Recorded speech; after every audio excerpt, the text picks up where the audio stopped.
Hello everyone.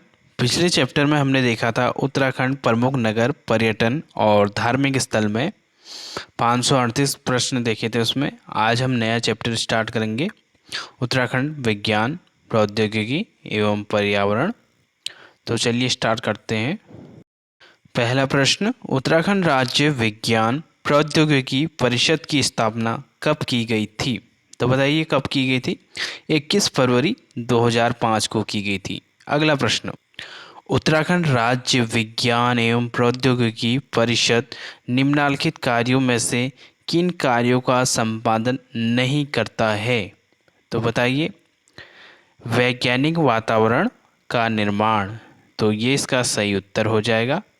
अगला प्रश्न, उत्तराखंड विज्ञान शिक्षा एवं अनुसंधान केंद्र की स्थापना किस वर्ष की गई थी?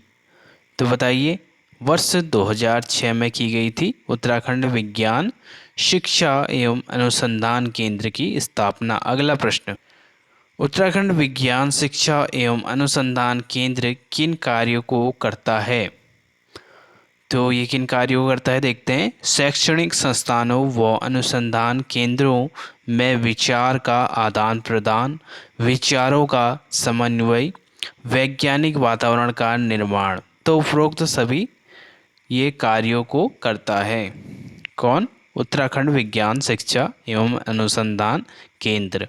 अगला प्रश्न, उत्तराखंड अंतरिक्ष उपयोग केंद्र की स्थापना कब की गई थी?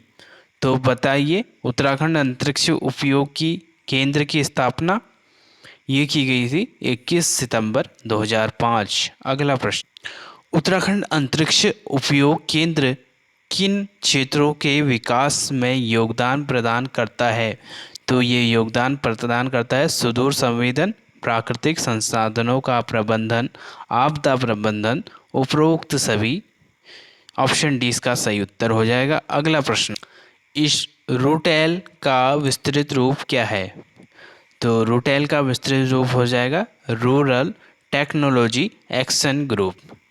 क्या हो जाएगा? Rural technology action group. अगला प्रश्न, विज्ञान एवं प्रौद्योगिकी मंत्रालय के सहयोग से संचालित रूटैग परियोजना का मुख्य उद्देश्य क्या है? तो बताइए। विज्ञान एवं प्रौद्योगिकी को ग्रामीण क्षेत्रों तक पहुंचाकर लोगों के जीवन स्तर को उठाना है रूटैग परियोजना का मुख्य उद्देश्य। अगला प्रश्न देखेंगे, राज्य में प्लेनेट अर्थ कार्यक्रम की शुरुआत किस संस्था द्वारा किया गया था? तो बताइए। ये किया गया था राज्य विज्ञान एवं प्रौद्योगिकी परिषद। ऑप्शन ए इसका सही उत्तर। अगला प्रश्न, निम्नलिखित में से कौन सा कार्यक्रम वैज्ञानिक प्रतिभाओं को राज्य का देश के सामने लाने संबंधी उद्देश्य से संबंधित है? तो बताइए। ये हो जाएगा प्लेनेट अर्थ कार्यक्रम। अगला प्रश्न, विज्ञान व प्रौद्योगिकी को शिक्षा व उद्योग से जोड़ने हेतु विज्ञान धाम की स्थापना राज्य में कहाँ की गई? तो राज्य में विज्ञान धाम की स्थापना की गई देहरादून में। अगला प्रश्न देखेंगे, एक नाली जमीन होती है। तो एक नाली जमीन कितनी होती है बताइए। ये होती है 200 वर्ग मीटर एक नाली जमीन। अगला प्रश्न देखेंगे, राज्य में आरोही परियोजना किस कंपनी के सहयोग से आरंभ की गई? तो आरोही जो परियोजना है ये करी गई माइक्रोसॉफ्ट और इंटेल के संयोग से। ऑप्शन सी इसका सही उत्तर। अगला प्रश्न देखेंगे, किस परियोजना का उद्देश्य राज्य में हाई स्कूल व इंटरमीडिएट के विद्यालयों में कंप्यूटर शिक्षा उपलब्ध कराना है? तो ये उपलब्ध कराना है आरोही परियोजना का उद्देश्य। अगला प्रश्न देखेंगे, शिक्षकों को कंप्यूटर संबंधी विशेष प्रशिक्षण प्रदान करने हेतु माइक्रोसॉफ्ट अकादमी की स्थापना कहाँ की गई? तो माइक्रोसॉफ्ट अकादमी की स्थापना करी गई है, बताइए कहाँ करी गई है? देहरादून में करी गई है। डी स्पेस डिजिटल लाइब्रेरी योजना, जिसमें उत्तराखंड सरकार द्वारा निम्न में से किसके संयोग से विभिन्न विश्वविद्यालयों को आपस में नेटवर्किंग के जरिए जोड़ने के उद्देश्य से चलाई जा रही है? तो बताइए, HP के संयोग से। अगला प्रश्न, निम्नलिखित संस्थान व उनके स्थानों को सुमेलित कीजिए। सूची 1 में संस्थान दिए गए हैं, सूची 2 में स्थान दिया गया है, तो करिए सुमेलित। माइक्रोसॉफ्ट अकादमी, ये कहाँ हो जाएगा? देहरादून में। और IT अकादमी, ये हो जाएगा आपके टिहरी में। विज्ञान धाम कहाँ हो जाएगा? ये हो जाएगा झाझरा। और IT पार्क, ये हो जाएगा सहस्त्रधारा। तो 4 2 3 1, ये हो जाएगा ऑप्शन सी इसका सही उत्तर। अगला प्रश्न देखेंगे, निम्नलिखित संस्थानों में कौन सा देहरादून में अवस्थित नहीं है? तो कौन सा नहीं होगा? माइक्रोसॉफ्ट अकादमी है, IT अकादमी भी है, IT पार्क भी है। ऑप्शन सी जैव प्रौद्योगिकी पार्क नहीं है देहरादून में। तो अगला प्रश्न देखेंगे, निम्न में से किस परियोजना के तहत उत्तराखंड सरकार सरकारी कर्मचारियों को इंटेल कंपनी के द्वारा व्यक्तिगत कंप्यूटर खरीदने के लिए ऋण प्रोत्साहन दे रही है? तो बताइए इसका सही उत्तर। यह है ज्ञानोत्कर्ष परियोजना, ऑप्शन बी। अगला प्रश्न, महाविद्यालयों में रोजगार उन्मुख IT शिक्षा उपलब्ध कराने हेतु राज्य में किस परियोजना की शुरुआत की गई है? तो ये शुरुआत की गई है शिखर परियोजना की, ऑप्शन बी इसका सही उत्तर।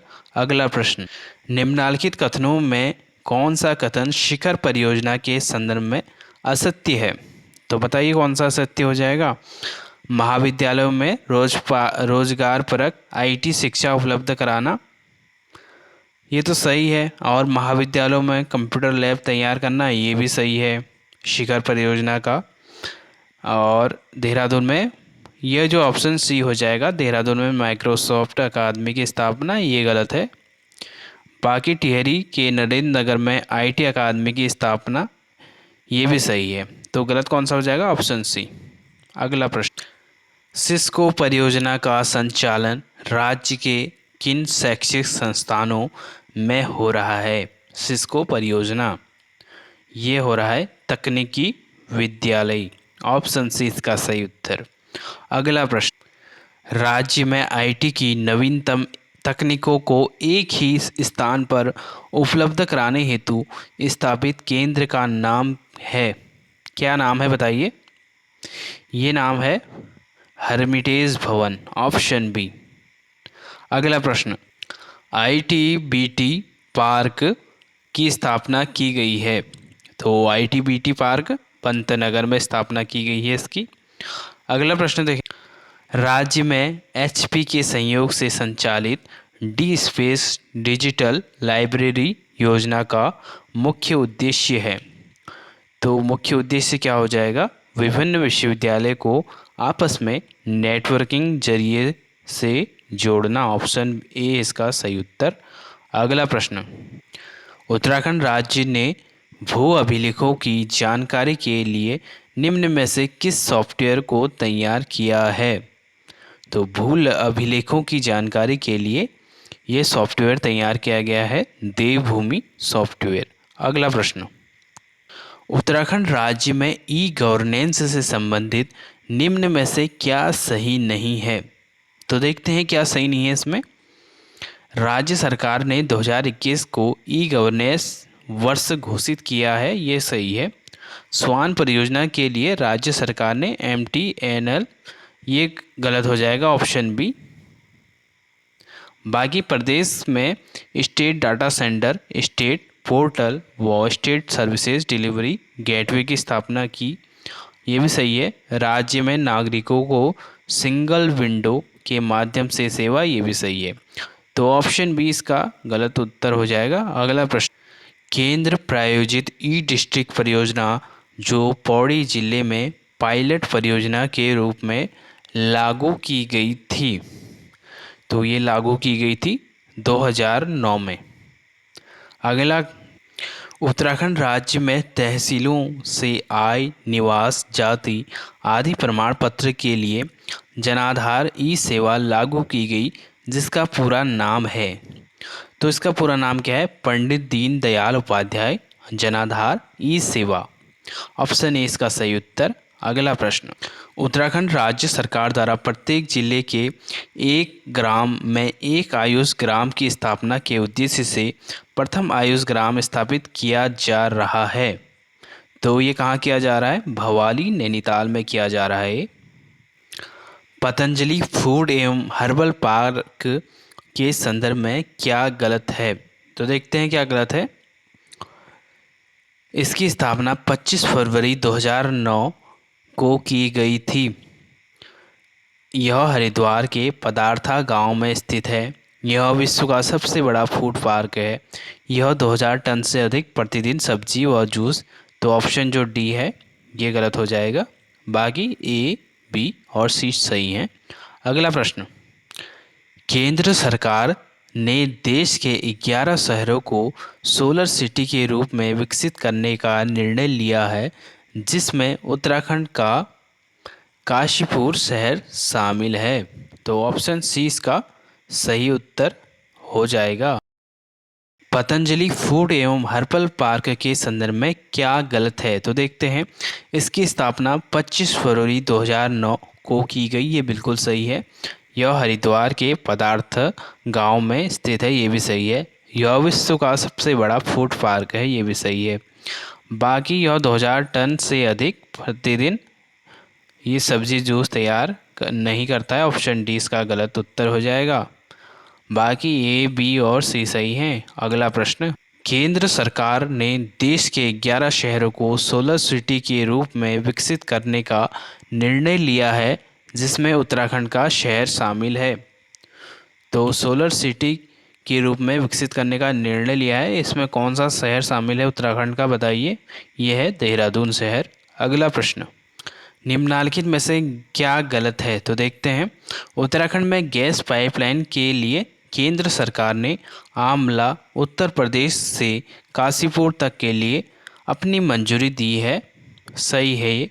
पुअर आईटी इनिशिएटिव प्रोजेक्ट का क्रियान्वयन आईआईटी रुड़की के माध्यम से किया जा रहा है, ये भी सही है।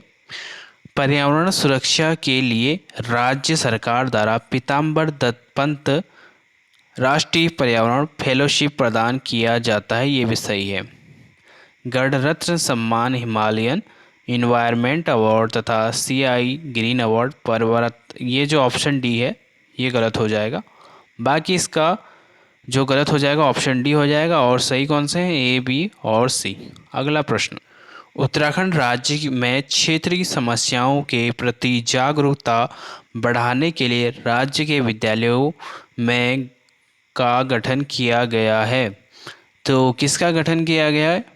ये किया गया है इको क्लब का। अगला प्रश्न, निम्न में से किस अभियान के तहत उत्तराखंड राज्य सरकार द्वारा देश में पहली बार पर्यावरण संरक्षण हेतु प्रादेशिक सेना का गठन किया गया है?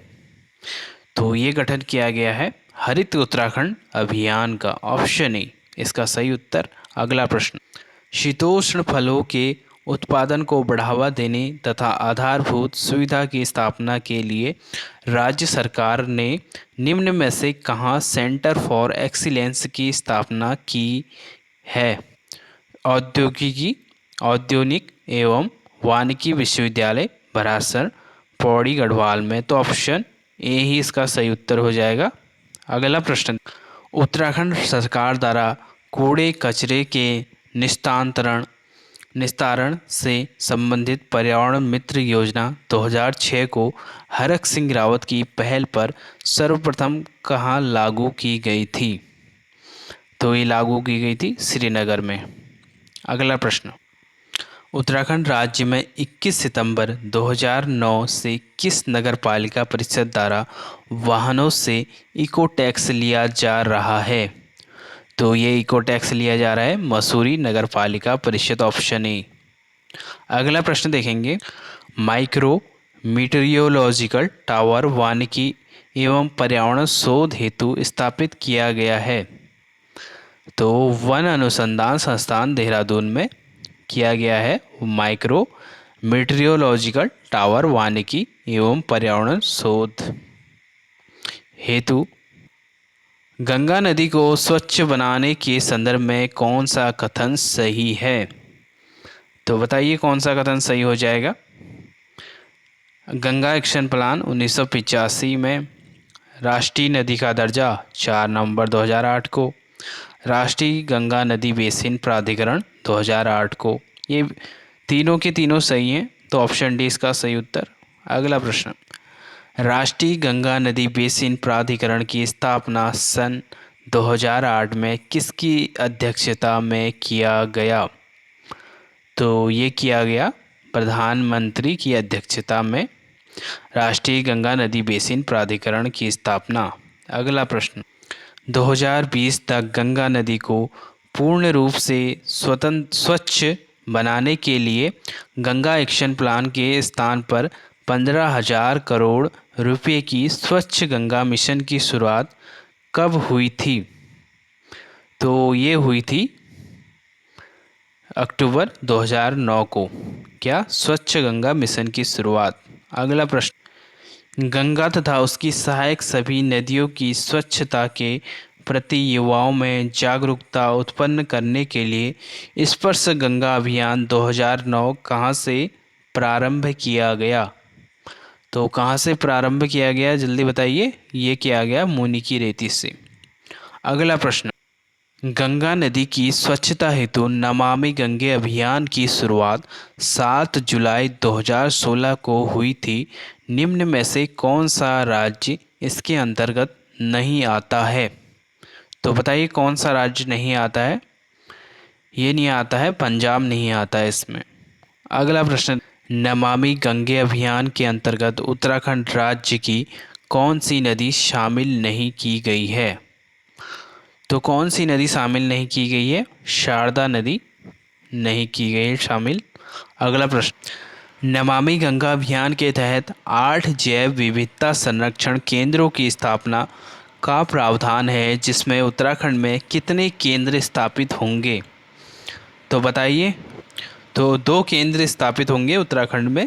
अगला प्रश्न, ठोस मापन प्रणाली अन्न आदि के संदर्भ में कौन सा सुमेलित नहीं है? तो देखते हैं इसका सही उत्तर क्या होगा। 1 मुट्ठी 62.5 ग्राम, 2 शेर 1 कुड़ी, 8 पाथा 1 डाल। तो इसमें सुमेलित कौन सा नहीं होगा? Option D. बाकी अगला प्रश्न देखेंगे, निम्न में से कौन सा सुमेलित माप नहीं है? तो देखते हैं कौन सा सुमेलित नहीं है इसमें। 8 मुट्ठी 500 ग्राम और 2 कुड़ी 2 किलोग्राम, 1 पाथा 2 किलोग्राम, और ऑप्शन डी ये सुमेलित नहीं है।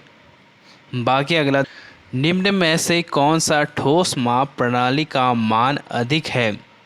तो देखते हैं, पाथा का हो जाएगा, इसमें 2 किलो का होता है। तो 50वां क्वेश्चन देखेंगे, निम्न में से कौन सा ठोस मापन प्रणाली सुमेलित नहीं है? तो देखते हैं कौन सा सुमेलित नहीं है इसमें। 1 डाल 16 किलोग्राम और 1 दूण 32 किलोग्राम। ऑप्शन जो सी हो जाएगा ये गलत हो जाएगा। बाकी 2 शेर 1 कुड़ी हो जाएगा, ये भी सही है। तो ऑप्शन सी गलत।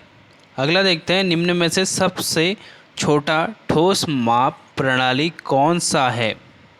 तो सबसे छोटा जो है शेर है। मान के बढ़ते हुए क्रम के आधार पर मापन प्रणाली को व्यवस्थित कीजिए।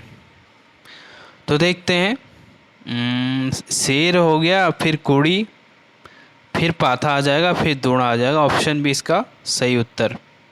अगला प्रश्न, निम्न में से सबसे बड़ी ठोस माप प्रणाली है? तो कौन सी हो जाएगी? विशत हो जाएगी, ऑप्शन डी।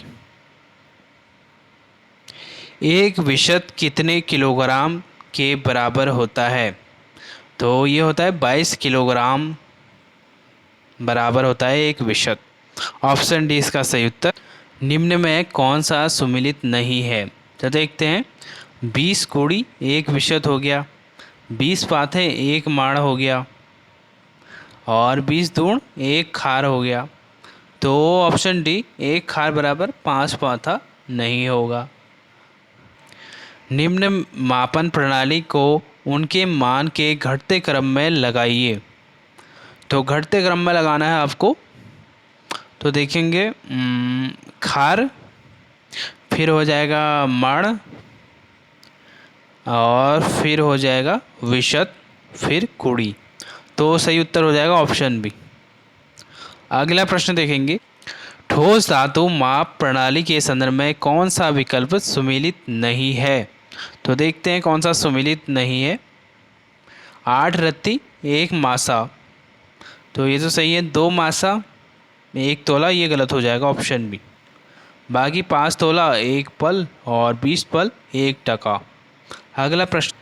ठोस माप धातु प्रणाली में सवा सेर कितने टका के बराबर होता है? तो जो सवा सेर होता है ये 12 टका के बराबर होता है। ऑप्शन डी इसका सही उत्तर। ठोस माप धातु प्रणाली के मापन को उनके बढ़ते मान के आधार पर व्यवस्थित कीजिए।